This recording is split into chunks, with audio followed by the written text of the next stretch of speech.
Hey everyone, welcome back to the channel. It's a beautifully chaotic day in the soap world, and we are so ready to dive into the absolute madness that just unfolded in Port Charles.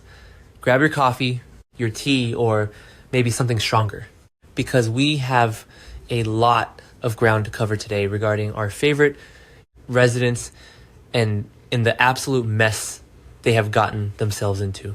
I am screaming at my television. I literally cannot believe what I just watched, and I am typing this up at 2 a.m. because I need to get this out of my system before I explode. Can we talk about this? Fake Nathan, Cash's kidnapping, Jocelyn Jacks. I am absolutely losing my mind over here because the sheer audacity of the storyline is off the charts. We all knew Cassius was unhinged, but I didn't think he was kidnapped the local college girl, rogue WSB agent, and lock her in a castle unhinged. And think about the logistics of this for a second. Fake Nathan's gonna have a seriously tough time keeping up appearances now. Keeping a hostage hidden and alive is not an easy job on a good day. But, especially when you are moonlighting full-time as a Port Charles police detective, he is literally walking into the PCPD every single day sitting at a desk reviewing case files, and pretending to be an upstanding officer of the law, all while stealing his dead twin's identity and keeping a teenager locked up on Spoon Island. Cassius has his work cut out for him, and I am just sitting here wondering how long this house of cards is going to stay standing before the wind completely knocks it over. Because I've been watching the show since 2015, and this has to be one of the most insane, convoluted, and brilliant villain arcs they have ever done. And remember when they tried the whole evil twin thing with other characters and it just felt so flat? Yeah, didn't work then either. But this is hitting different because Cassius is so deeply embedded in the fabric of the town right now. He is dating Spencer, he is working with Dante, he is blackmailing Britt, he is involved with Jen Sidwell. He has his hands in literally every single cookie jar in Port Charles. But my biggest issue right now, Lulu Spencer. Am I the only one who is pulling their hair out watching her? Lulu thinks she's dating Nathan West. Cassius has actually managed to convince the woman he's sleeping with that he is his dead twin brother. I mean, how is she not noticing that something is completely off? I get that she is blinded by grief and trauma and she just wants a happy ending, but come on. A lot of people are starting to ask questions about how Nathan supposedly cheated death, and we all know the dark, twisted answer to that. Cassius knows that if the truth comes out, he's going to lose Lulu for good. And Jocelyn's disappearance is going to sound massive alarm bells in Port Charles. You cannot just make a Spencer Jacks Corinthos adjacent girl vanish into thin air without the entire town turning upside down. Ironically, Nathan West, or rather Cassius, will probably be the one leading the charge, racing around town looking for the missing WSB agent. I bet he won't look on Spoon Island. He is going to use his badge to completely derail the investigation, point the finger at innocent people, and probably try to frame Jen Sidwell or Ross Cullum for the kidnapping, just to keep the heat off himself. I know some people are loving this rogue WSB agent storyline for Joss, but personally, I think she got way in over her head. She went poking around asking questions about Cesar Faison, finding his book The Crystalline Conspiracy, and those trademark cigarillos in Cullum's pocket when she was snowed in at Windermere. She went to the gym and literally interrogated Cassius about his father, Faison.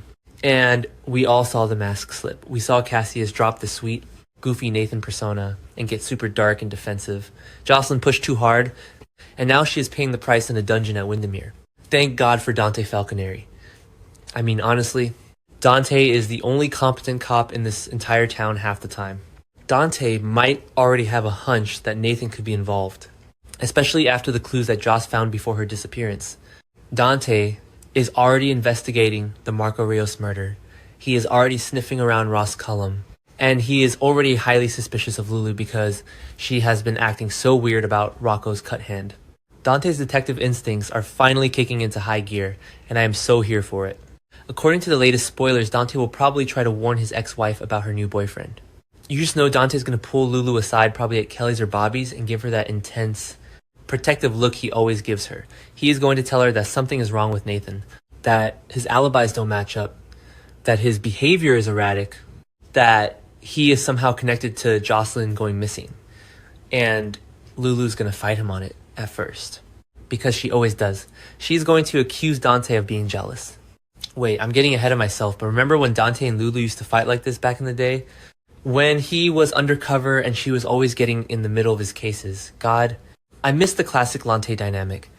They always had this undeniable chemistry, even when they were screaming at each other. But I digress. The point is, Dante is going to plant that seed of doubt in Lulu's mind. Okay, back to the point. Once Dante puts some doubt in the back of her mind, it won't be long before Lulu starts to pick up on some strange things about Detective West. She is going to start noticing the little things. The way he reacts to certain names, the way he disappears for hours at a time, the way he looks at her when he thinks she isn't paying attention. Lulu is a Spencer, and Spencers have a sixth sense for danger. She might have been blinded by the fantasy of having Nathan back, but once the blinders come off, she is going to go full investigative journalist again. Because Cassius is already slipping. He slipped up at the gym with Jocelyn. He slipped up in Britt's office when he practically threatened his own sister to finish their father's cold fusion project. And he is going to slip up with Lulu. Keeping up this charade is exhausting. He is carrying the weight of 1,000 lies, and the pressure is going to make him crack. And this brings me to the absolute scariest part of this whole storyline. We don't know much about Cassius's history, but it's painfully obvious that he is head over heels in love with Spencer. It borders on an obsession. He is a Faison, and we all know how Faisons handle love. Look at Caesar's psychotic obsession with Anna Devane. Look at Peter August's deranged obsession with Maxie Jones. The Faison men do not know how to love normally. They only know how to possess, control, and isolate. In fact, Cassius probably wouldn't have kidnapped Jocelyn if he wasn't so terrified of keeping his identity a secret from his girlfriend. Jocelyn was getting too close to the truth, and if she exposed him, Lulu would leave him. So he removed the threat, he locked the threat in a tower. That is how his twisted mind works. He is doing all of this horrible, villainous stuff because he honestly believes he is protecting his relationship with Lulu. So what happens when the woman he is doing all of this for starts to turn on him? If Lulu starts asking questions and it becomes clear she's suspicious of him, Cassius could completely crash out. He is going to panic. And when a Faison panics, people get taken hostage. I am calling it right now. He is going to kidnap her too. If he thinks he is losing her, he will not hesitate to drag her across the harbor and lock her up right next to Jocelyn on Spoon Island. I can literally see it now. Lulu snooping through his phone or his apartment, finding some piece of evidence, maybe Jocelyn's phone or a WSB badge or a file on Caesar Faison. Cassius catches her. There is that terrifying moment of realization where Lulu looks at him and finally sees that the man standing in front of her is not Nathan West. It's a stranger with dead eyes. And Cassius, crying and apologizing, tells her that he loves her too much to let her go right before he knocks her out. How far will he go to try to salvage their romance? He will go all the way. He will burn Port Charles to the ground if it means he gets to keep Lulu. He will probably try to brainwash her or convince her that Dante and the rest of the town are against them. He might even threaten Rocco to keep her in line. Because let's not forget, Cassius knows that Rocco shot Ross Cullum. He helped Lulu cover it up. He has the ultimate leverage over her. If she tries to run, he can just threaten to hand Rocco over to the WSB or to Cullum himself. But wait, what if Lulu is the one who cracks the case and rescues Joss? I know a lot of fans are hoping Jason or Sonny or Dante swoops in to save the day. But how amazing would it be if Lulu is the hero of her own story? She is the one closest to the monster. She is the one sharing his bed. If she realizes who he really is, she could play along. She could pretend she doesn't know. String him along, gather evidence, and figure out where he is keeping Jocelyn. I mean, Lulu has been a damsel in distress so many times in the past, and I am so tired of it. I want to see her channel her inner Luke Spencer outsmart the villain, and break Jocelyn out of Windermere herself. Imagine the scenes, Lulu sneaking around the catacombs of the castle, finding Jocelyn tied to a chair, and the two of them having to fight their way past Cassius to escape. It would be absolute cinematic gold. Actually, you know what? Sometimes I contradict myself because I am so emotionally invested in the show. Part of me wants Lulu to be the badass hero, but another part of me kind of wants to see Cassius go full psycho and kidnap her just for the absolute drama of it all. Imagine the angst of Dante realizing his ex-wife has been taken by a Faison. Imagine Dante and Valentine teaming up to storm Windermere. The stakes would be incredibly high, and the acting would be phenomenal.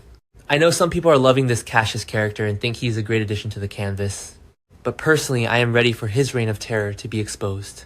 The anxiety of watching him manipulate everyone is giving me an ulcer, but at the same time, I can't look away. It's like a train wreck in slow motion, and I am glued to my screen every single weekday to see what happens next. So, what do you guys think? Am I crazy for thinking he is going to kidnap Lulu? Because I feel it in my bones. He is losing control, the walls are closing in, and Dante is breathing down his neck. It is only a matter of time before this entire fake Nathan charade blows up in his face in the most spectacular way possible. I just needed to get this out of my system. I am going to try to go to sleep now, but I know I am just going to be lying in bed thinking about Windermere and Secret Faison twins. Let me know if you guys are feeling the exact same way, because I seriously cannot be the only one spiraling over this plotline.